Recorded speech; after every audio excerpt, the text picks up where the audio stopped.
Students, আগের দিনের ক্লাসে আমরা টেবিল তৈরি করা শিখেছিলাম HTML এ।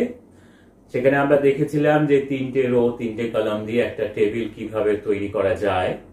আজকে আমরা সেই টেবিলেরই আর একটা পার্ট শিখবো। সেটা হচ্ছে, প্রথম কথা হচ্ছে টেবিলে আমরা কি কি অ্যাট্রিবিউট ব্যবহার করতে পারি সেটা আমরা শিখবো। দেখো, আমি আগের দিন একটা টেবিল করিয়েছিলাম। সেই টেবিলটাতে ছিল হচ্ছে তিনটে রো তিনটে কলাম ছিল।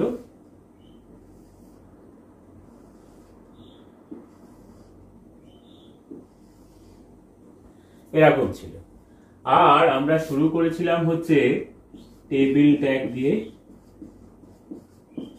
যখন শেষ করেছিলাম স্ল্যাশ টেবিল দিয়ে শেষ করেছিলাম। এছাড়া বডি ট্যাগ যেরকম ছিল, আগে শুরু করেছিলাম পরে শেষ করেছিলাম, HTML ট্যাগ শেষ করেছিলাম, সেটা আমি এখানে আর লিখছি না। আমি যেটা দেখাচ্ছি যে টেবিল ট্যাগের সাথে আমরা কোনো অ্যাট্রিবিউট ব্যবহার করিনি। এই যে এখানে থাকে যে চারপাশের যে অংশটা, এটাকে বলে বর্ডার। সেই বর্ডারটা কতটা ঠিক হবে সেটা আমরা এখানে টেবিল ট্যাগের মধ্যে আমরা সেটা অ্যাট্রিবিউট হিসাবে ব্যবহার করতে পারি।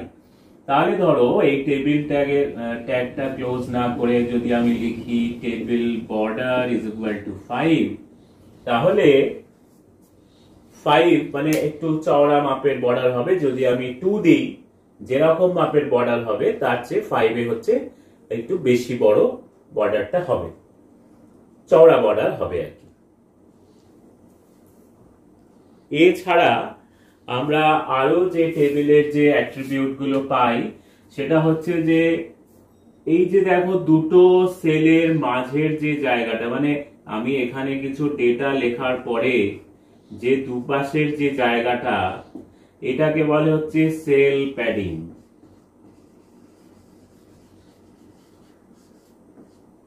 মানে এই যে একটা সেল, যদি আমি এই সেলটাকেই আমরা বড় করে এখানে দেখি, তাহলে এই যে সেলের মধ্যেকার যে জায়গাটা সেটাকে বলে হচ্ছে সেল প্যাডিং। আর একটা জিনিস আছে, সেটা হচ্ছে সেল স্পেসিং।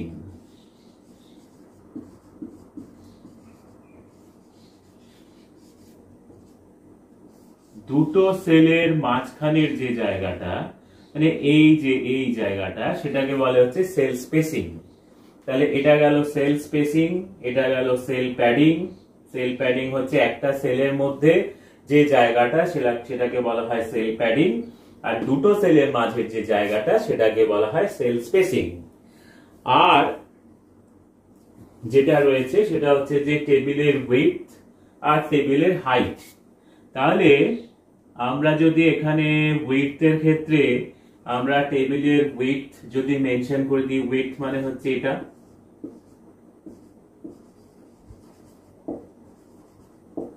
আর এটা হচ্ছে টেবিলের হাইট।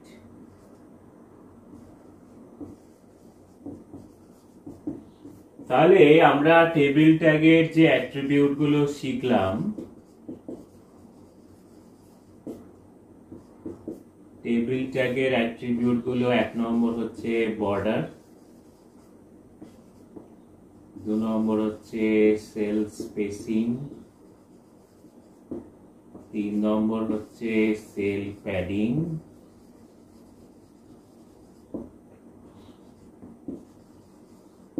5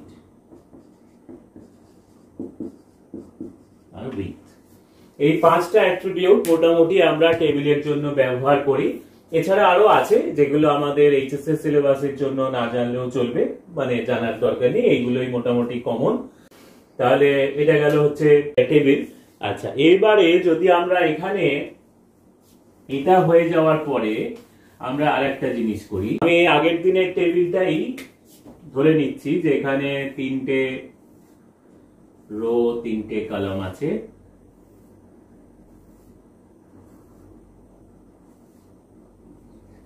এবার দেখো যে এই দুটো কলাম মিলিয়ে আমি একটা সেল করতে চাইছি।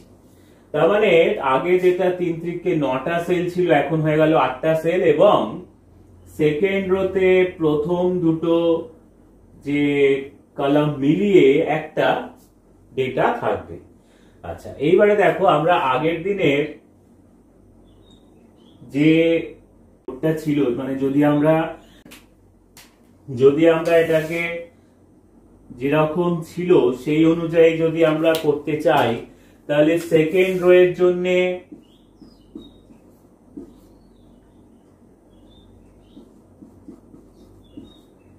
ধরো আমি এখানে ডেটা কিছু লিখে দিই। ধরো এখানে আছে হচ্ছে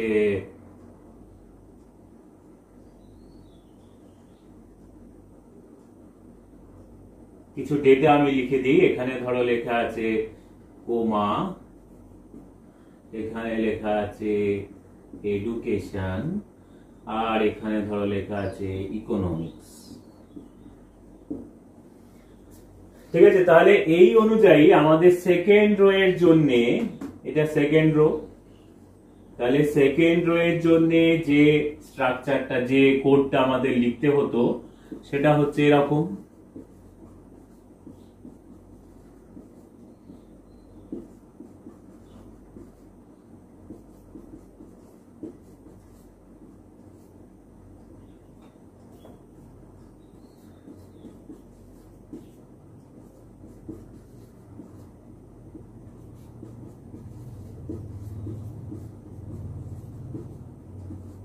স্ল্যাশ টিআর দিয়ে সেকেন্ড রোটা শেষ হয়ে যেত।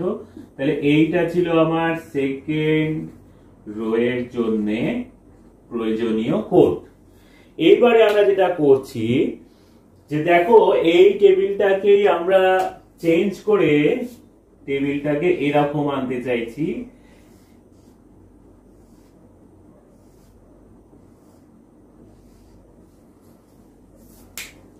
এটা যদি একটা ধরো ক্লাসের যদি থাকে, এটা first period comma, second education, third economics, এরকম যদি আমি ধরি, তাহলে আমি চাইছি এখন এই কোমা ক্লাসটা হোক ফার্স্ট আর সেকেন্ড মিলিয়ে। তার মানে এখানে এখন হয়ে যাবে কোমা এই দুটো সেল মিলিয়ে, আর এখানে যেরকম ইকোনমিক্স থাকছে সেটা থাকবে। তাহলে এই যে দুটো কলামকে যুক্ত করে আমাকে একটা কলাম তৈরি করতে হচ্ছে, তার জন্য আমরা যেটা ব্যবহার করব সেটা হচ্ছে কল স্প্যান। কল স্প্যান, ঠিক আছে। এই যে কোডটাকে, এই কোডটাকে আমরা তাহলে মডিফাই করলে, এইটা যে কোডটা ছিল সেটা তো এই টেবিলের ছিল, আর এই টেবিলের কোডটা আমরা এখন এখানে লিখছি। দেখো যে তার মানে টিআর দিয়ে শুরু হবে, তারপরে টিডি এখানে লিখতে হবে TD colspan is equal to, কোটেশনের মধ্যে লিখতে হবে আমি কতগুলো কলাম যুক্ত করতে চাইছি। এখানে আমরা দুটো কলাম যুক্ত করতে চাইছি, তাহলে এখানে কোটেশনের মধ্যে লিখতে হবে 2। তাহলে কি লিখলাম, TD colspan is equal to কোটেশনের মধ্যে 2 দিয়ে আমরা লিখবো হচ্ছে কোমা দিয়ে স্ল্যাশ টিডি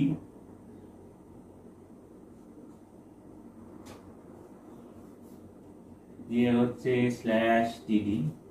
আর সেক্ষেত্রে এই টিডি তো থাকছে না, কারণ এই দুটো কল স্প্যান, দুটো কলাম যোগ হয়ে তার ডেটাটা থাকছে হচ্ছে কোমা, আর একটা যে টিডি সেটাতে থাকছে হচ্ছে ইকোনমিক্স। স্ল্যাশ টিআর দিয়ে শেষ। তার মানে এক্ষেত্রে দুটোই টিডি হবে, যেহেতু আমরা জানি যে এখানে দুটো মাত্র দুটো কলামকে যুক্ত করে একটা ডেটা থাকবে, তাই আমরা লিখেছি টিডি colspan is equal two 2। 2 লিখলাম এই কারণে যেহেতু দুটো কলাম এখানে যুক্ত হয়ে এই ডেটাটা তৈরি করবে, তাই জন্য লিখলাম 2, তারপরে লিখেছি কোমা স্ল্যাশ টিডি দিয়ে এই দুটোর জন্য স্ল্যাশ টিডি দিয়ে শেষ, আর তারপরে টিডির জন্য হচ্ছে ইকোনমিক্স। তাহলে এটা গেল কল স্প্যান, ঠিক আছে। আচ্ছা, বুঝতেই পারছো তাহলে দুটো কলাম যদি যুক্ত করার জন্য কল স্প্যান ব্যবহার করা হয়, তাহলে দুটো রো যুক্ত করার জন্য কি ব্যবহার করা হবে, রো স্প্যান। ঠিক, আমরা এবার দেখবো হচ্ছে রো স্প্যান। আচ্ছা, এই যে টেবিলটা ছিল সেই টেবিলেই আমি ধরে নিচ্ছি যে টেবিলটা এখন হয়ে গেছে এরকম।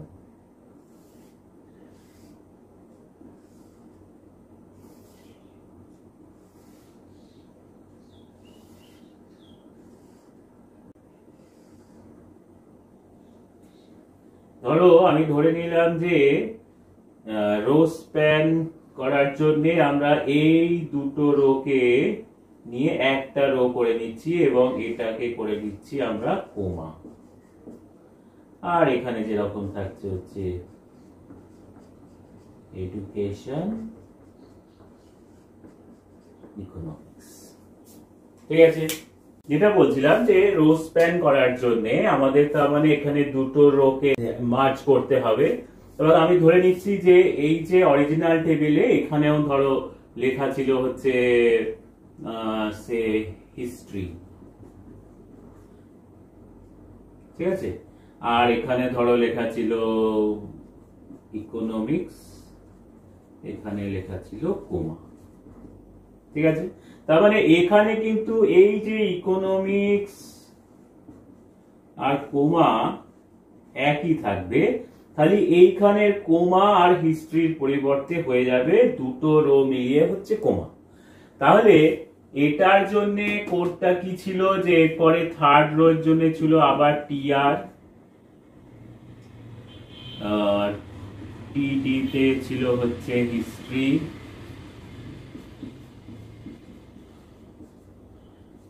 আবার টিডি তে ছিল হচ্ছে ইকোনমিক্স,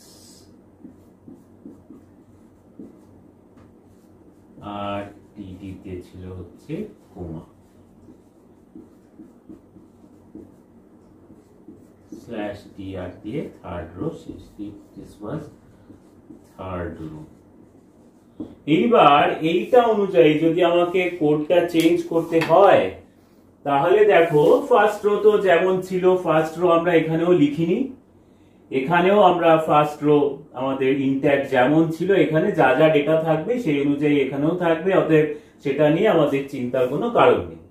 সেকেন্ড রোতে এবার দেখো আমাদের সেকেন্ড রোর ফার্স্ট যে টিডিটা সেটা হয়ে যাচ্ছে এখন, তার মানে টিডি এইখানে আমরা মুছবো, এইখানে মুছে আমাদের লিখতে হবে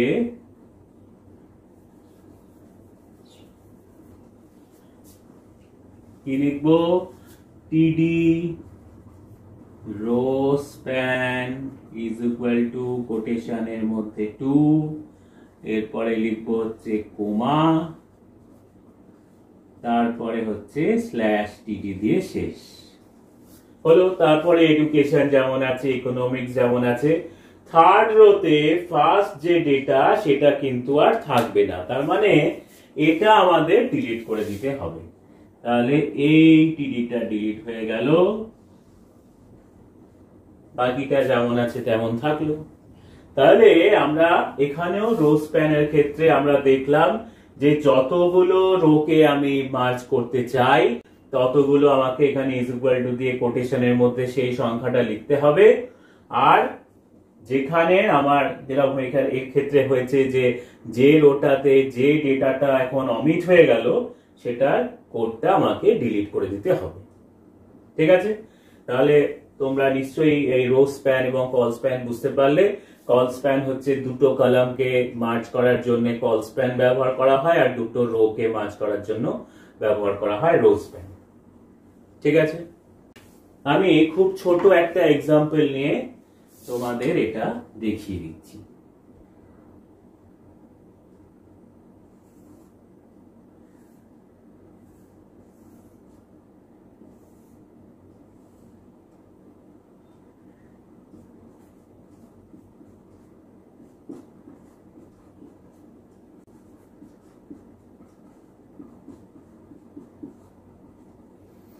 আচ্ছা, যদি আমাকে এই টেবিলটা তৈরি করতে হয় তার জন্য যে কোডটা হবে সেটা হচ্ছে এরকম।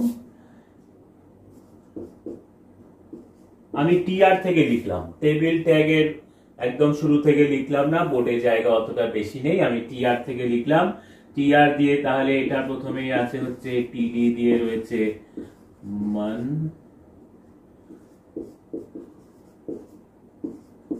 আবার টিডি দিয়ে লিখবো হচ্ছে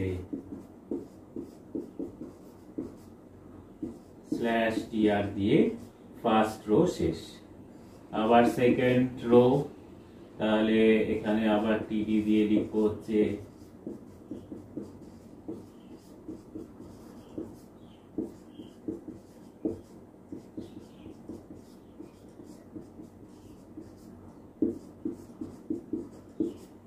ঠিক আছে। আমি এই টেবিলটাকে একটু মডিফাই করে আমি এরকম করে দিতে চাইছি।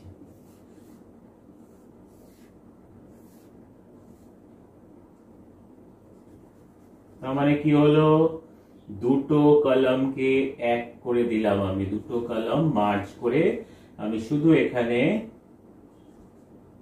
মানডে লেখাটা রাখবো, এখানে যেরকম ওয়েডনেসডে ছিল এখানে থার্সডে। এবার দেখো, তাহলে এই যে কোডটাকে যদি আমাকে চেঞ্জ করতে হয়, তাহলে এখন কি হচ্ছে,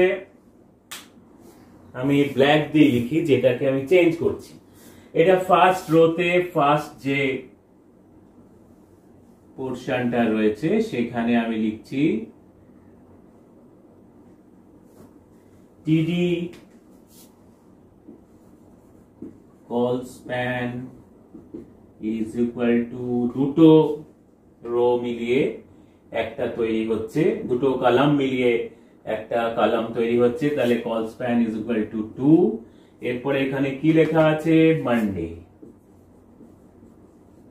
ঠিক আছে, আর এখানে স্ল্যাশ টিডি দিয়ে শেষ। আর এখানের যে পোরশনটা, তার মানে টুইস্টের পোরশনটা আর থাকছে না, যেহেতু দুটো কলাম মিলিয়ে একটা কলাম হয়ে গেছে। তাহলে এটা হয়ে গেল এটার জন্য কোড। আবার আমি এই টেবিলটাকে আমি মডিফাই করে আমি করতে চাইছি আর একটা অন্য রকম।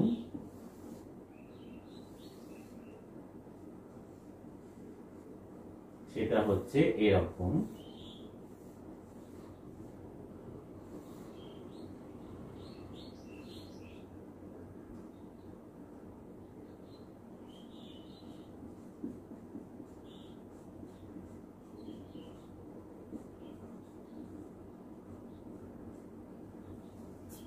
এরকম করতে চাইছি।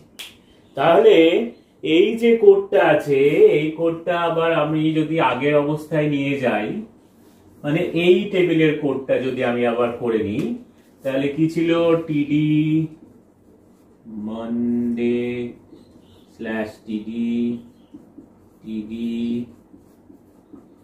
টুইসডে স্ল্যাশ টিডি, এই ছিল। এবার দেখো, এইটাকে আমরা মডিফাই করছি, এবং তাহলে আমাদের এই ক্ষেত্রে কিন্তু দুটো রো মিলিয়ে একটা রো হয়ে গেছে। তাহলে আমরা এখানে লিখবো টিডি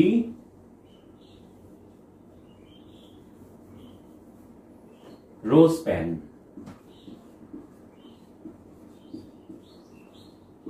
ইজ ইকুয়াল টু, দুটো রো মিলিয়েই হয়েছে, তাহলে এখানে কি লেখা আছে, মানডে, তাহলে হয়ে গেল স্ল্যাশ টিডি, টুইসডে যেরকম ছিল সেরকমই আর থাকবে, ওয়েডনেসডে যে কোডটা সেটা আমাকে ডিলিট করে দিতে হবে, তার মানে এই ওয়েডনেসডে পোরশনটা আর থাকবে না। এটা হয়ে গেল তার মানে এই অংশের জন্য কোড। ঠিক আছে, তাহলে আমরা বুঝতে পারলাম যে রো স্প্যান আর কল স্প্যান কিভাবে কাজ করে।